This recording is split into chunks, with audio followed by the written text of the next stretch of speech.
Welcome to the Tech Egg. Don't get scrambled. Enjoy the video.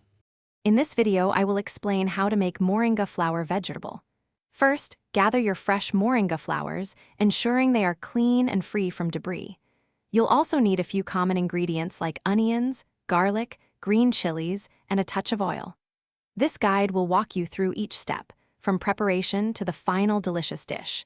It's a simple and healthy way to enjoy this versatile plant. Begin by carefully washing your moringa flowers. Place them in a colander and rinse thoroughly under cool water to remove any dirt or small insects.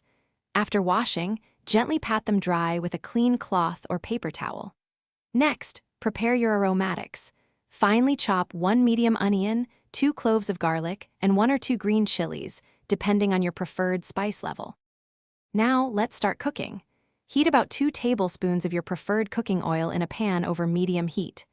Add the chopped onions, garlic, and green chilies, sautéing them until they become fragrant and lightly golden, which usually takes about 3 to 5 minutes. Then, add the washed moringa flowers to the pan. Stir well and cook for 5 to 7 minutes, or until the flowers are tender. Season with salt to taste, and a pinch of turmeric powder for color and flavor. Your delicious moringa flower vegetable is now ready to serve.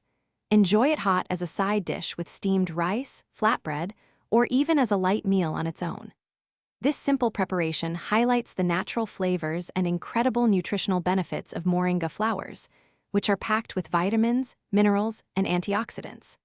For more great deals, and to check out the Shark AI Ultra Robot Vacuum, be sure to look at the link in the description below. It's a fantastic way to keep your home spotless effortlessly. Thanks for watching. Consider subscribing if I helped unscramble your problems.